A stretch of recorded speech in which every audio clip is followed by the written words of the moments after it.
Inilah kan. Ini dua doa ya yang disampaikan oleh Hazrat Masih Maud Wasallam kepada kita ya, bahwasanya memang ya diri kita memang adalah manusia yang lemah ya. Nah, tapi bagaimana kita harus bisa mengontrol ya apa yang tadi kita lontarkan atau tidak. Ya. Kita mengetahui dalam sebuah hadis, jika kita melihat sebuah kezaliman ya, maka jika kita bisa, yang paling harus lakukan atau cegahlah itu dengan tangan kita, cegah dengan perbuatan kita. Kalau tidak bisa, maka cegah dengan lisan kita ya, ucapkan suatu hal yang bisa mencegah perbuatan yang tidak disenangi Allah Ta'ala itu tadi. Kalaupun masih kita takut, yang paling terakhir dan selemah-lemah iman adalah cegahlah dengan doa kita. Jadi lisan ini adalah salah satu hal yang bisa membawa keberkatan atau karunia dari Allah Subhanahu wa taala tadi turun kepada hambanya. Tapi di sisi lain, ketika salah kita gunakan, ketika kita mengucapkan sebuah perkataan yang bisa menyakiti hati orang lain, ini akan justru membawa kita kepada api neraka. Ya, jangan sampai dari apa yang kita sampaikan, walaupun mungkin itu benar, Allah Ta'ala tidak menilai terkadang omongan seseorang dari kebenarannya, tapi dari bagaimana dia menyampaikan itu kepada orang lain. Ya. Misalnya ada orang sudah sekian lama tidak terlihat, tiba-tiba datang ya, baru datang ikut kegiatan, baru datang ke masjid misalnya ya. Nah, kemudian kita dengan tanpa sadar, dengan ringan sekali karena kita menganggapnya sepele kan, mengatakan sesuatu hal yang membuat orang itu tersinggung ya. Saya, ngapain kamu kesini? Udah lama nggak kelihatan ya, tumben kamu kesini. Sehingga orang yang tadinya mau datang niat ibadah menjadi tersinggung dan akhirnya ya, tidak mau datang lagi ya, ke masjid kita, ke tempat atau kegiatan-kegiatan yang kita adakan. Nah, satu kalimat yang kita ucapkan tadi itu bisa membawa kita kepada neraka. Karena apa? Karena kita telah membuat seorang hamba jauh dari Tuhannya. Seorang hamba yang ingin bertaubat membatalkan niatnya. Ya. Seorang hamba yang ingin kembali kepada Allah akhirnya memutar balik badannya karena ucapan yang salah yang kita ucapkan tadi. Nah, maka dari itu harus berhati-hati ya, dalam mengucapkan sesuatu. Sampaikan sesuatu yang baik ya, yang justru membuat orang tenang, justru membuat orang makin dekat dengan Tuhan, justru membuat orang semakin getol ibadah mereka. Nah, ini yang harus kita kerjakan, termasuk juga kepada anak-anak kita. Orang tua bagaimana menyampaikan kepada anak-anaknya. Memang orang tua punya otoritas ya untuk memberikan perintah kepada anaknya.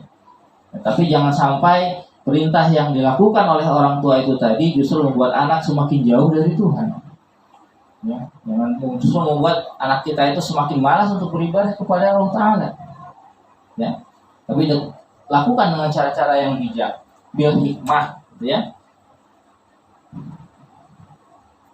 Nah, jangan sampai membuat keturunan kita itu ya, menjadi, apalagi orang-orang yang kemudian menjadi penentang Allah Ta'ala. Nah, ini kesalahan tentu jatuh pertama kali itu kepada kedua orang tuanya. Ya, bagaimana kita mengajak anak-anak kita itu harus senantiasa menjadi bahan perhatian kita. Ya. Nah, apa-apa saja sebenarnya yang termasuk dengan menjaga lisan. Ya, ini dijelaskan ya kepada kita bahwasanya yang pertama adalah kita harus berusaha untuk mencegah diri kita membicarakan sesuatu yang bukan menjadi urusan kita. Ya. Di dalam riwayat Tirmizi, Rasulullah SAW bersabda, "Inna min husni Islam al-mar'i tarokahu mal yagni." Sesungguhnya di antara kebaikan dari seorang muslim itu adalah ia meninggalkan apa yang tidak menjadi urusannya. Nah ini, ya terkadang ada orang-orang yang selalu ikut campur kepada urusan orang lain yang sebenarnya bukan urusan dirinya. Ya, ya ini yang sering terjadi di sekitar kita. Seorang pasangan suami istri yang tadinya baik-baik saja, tapi karena ada orang ketiga yang ikut campur dari keluarganya sendiri, akhirnya bisa menjadi berpisah. Ya, nah ini sangat tidak disenangi oleh Allah Subhanahu Wa Taala. Ya. Jadi walaupun kita merasa kita lebih tahu, walaupun kita merasa kita lebih berpengalaman atau lebih paham, kalau memang itu bukan urusan kita, lebih baik kita tidak ikut mencampuri urusan orang lain. Ya. Karena belum tentu apa yang kita sampaikan itu menjadi solusi bagi mereka. Nah, belum tentu juga diri kita, ya, diri kita sendiri ini lebih pantas untuk memperbaiki orang lain, ya. Nah, jadi yang pertama harus kita kerjakan atau kita lakukan adalah bagaimana kita memperbaiki diri kita sendiri, ya, mengintrospeksi terlebih dahulu kondisi yang ada di dalam diri kita, kondisi keimanan kita seperti apa, baru kemudian kita bisa memberikan nasihat kepada orang lain, ya. Jangan sampai apa yang kita lakukan, ya, apa yang kita sampaikan kepada orang itu, ya, yang tadinya seorang tidak ada masalah apa-apa dengan si fulan menjadi bermasalah gara-gara omongan yang kita sampaikan, apalagi fitnah yang kita sampaikan, ya, sebuah hal yang belum pasti, berita-berita hoax dan sebagainya yang buat orang akhirnya tidak suka kepada seseorang, nah, padahal tidak menjadi urusan kita untuk mengurus itu. Nah, ini adalah suatu hal yang harus kita tinggalkan. Nah, itu merupakan lisan atau ucapan yang tidak baik juga. Kemudian hindarkan mengutuk, ya, atau melaknat orang lain, ya, karena ini akan menjauhkan diri kita dari Allah Subhanahu wa taala. Dalam riwayat Tirmizi pun Rasulullah SAW bersabda, seorang mukmin bukanlah orang yang suka mencela, melaknat, berperangai buruk dan mengeluarkan ucapan yang kotor dari mulutnya. Ya, nah, ini juga untuk anak-anak kita, ya, kita tahu bagaimana pergaulan yang luar biasa, ya. Orang itu mengucapkan kata-kata yang tidak baik itu mudah saja, bagi anak-anak kita. Kalau kita lihat dari SD, SMP, ya, ketika tidak suka dengan sesuatu terucaplah bahasa-bahasa yang tidak baik dari mulutnya itu tadi. Nah, ini harus dilatih dari rumah. Orang tua yang harus memberitahu kepada anak-anak kita itu. Ketika kita mendengarkan ada anak-anak kita atau terucap kata-kata yang tidak baik dari mulut anak kita, langsung ditegur. Jangan dibiarkan. Karena sekali dibiarkan mereka akan menganggap itu hal yang lumrah. 2 kali, 3 kali mereka menganggap itu sebuah hal yang tidak ada masalah. Nah, jadi orang tua punya kewajiban untuk menegur anak kita pada saat itu. Ya, tegur dengan baik, beritahu kepada mereka bahwa itu adalah sebuah hal yang tidak pantas dilakukan, apalagi oleh seorang muslim. Ya, nah, ini harus benar-benar dijaga. Dalam Tirmizi juga disampaikan, beruntunglah mereka yang mampu menahan lidahnya dari berbicara yang melebihi porsinya dan mau melanjakan kelebihan dari harta yang dimilikinya di jalan Allah Subhanahu wa taala. Ya. Yang ketiga, hindarilah bergibah dan fitnah. Ya. Nah, di dalam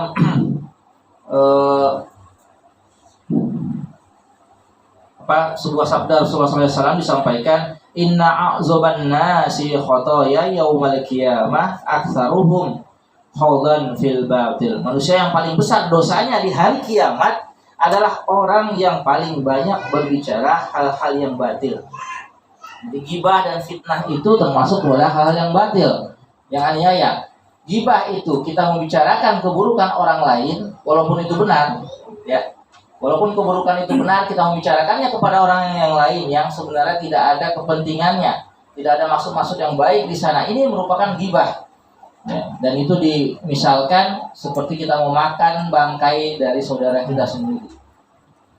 Yang kedua, jika keburukan itu tidak benar, maka itu termasuk fitnah. Ya. Jadi dua-duanya tidak baik. Membicarakan orang itu, keburukan orang, baik itu benar ataupun tidak benar, keduanya dilaknat oleh Allah Subhanahu wa taala. Ya, kalau benar maksudnya kepada gibah.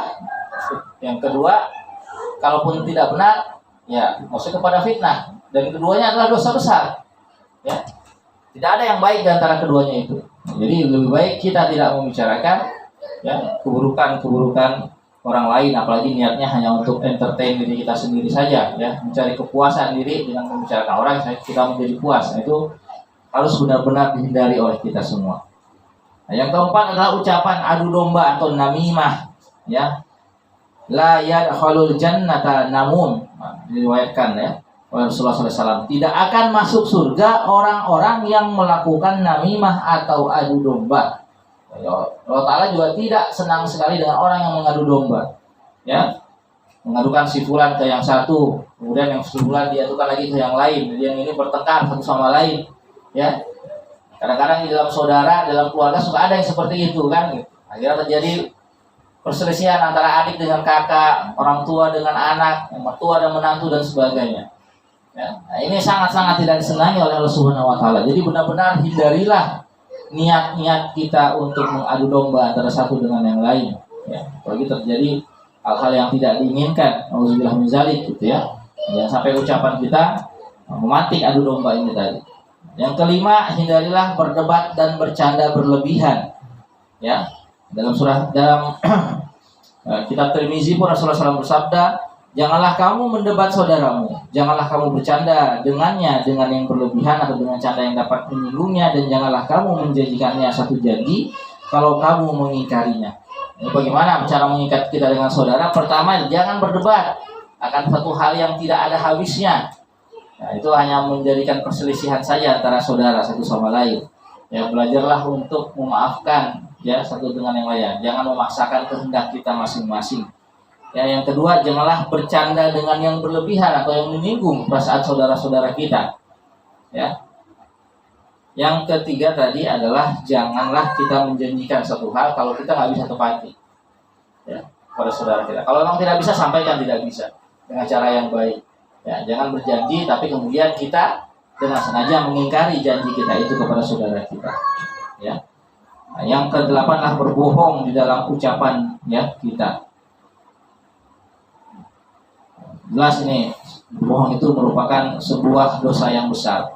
Ya, berwaspadalah terhadap dusta sabda Rasulullah, karena itu termasuk maksiat dan keduanya ada di neraka tempatnya. Jadi dusta ya itu masuk dalam perbuatan maksiat juga yang sangat-sangat dibenci oleh Allah Subhanahu wa taala. Jadi ini ya beberapa hal yang harus kita usahakan untuk tidak kita kerjakan agar menarik ya datangnya karunia Allah Subhanahu wa taala terhadap diri kita, keluarga kita ya, saudara-saudara kita dan yang lain sebagainya. Misalkan bagi seorang Ahmadi bisa melakukan hal ini semua, insyaallah Allah taala pun akan memberikan kebaikan-kebaikan kepada dirinya. Amin. Kira ini yang bisa saya sampaikan pada kesempatan kali ini. Sebagai pemberitahuan juga bahwasanya insyaallah jika tidak ada halangan, ini adalah Jumat terakhir saya di sini di Jagorawi, karena 26 Desember yang lalu saya mendapatkan SK mutasi dipindahkan ke Tanjung Balai Asahan, Sumatera Utara, dan seolah pengganti saya sudah ada dari balik yang tadinya bertugas di Purwokerto Utara ya, ada Sanggrahan. Seolah awal Februari beliau di sini. Kemungkinan ya saya di akhir Januari ini akan berangkat lah ya, meninggalkan ibu kota menuju ke tempat tugas yang baru. Jadi mudah-mudahan ya 4 tahun lebih ini menjadi pelajaran bagi kita semua untuk menjadi orang-orang yang lebih baik lagi gitu ya. Saya juga mohon maaf jika ada ucapan perbuatan yang menyinggung Bapak Ibu sekalian, dan mudah-mudahan di masa yang akan datang kita juga nanti akan dipertemukan kembali dalam kondisi-kondisi yang lebih baik, dan mudah-mudahan Allah Subhanahu wa taala senantiasa memberikan karunia-Nya kepada kita semua. Amin. Alhamdulillah. Assalamualaikum warahmatullahi wabarakatuh. Waalaikumsalam.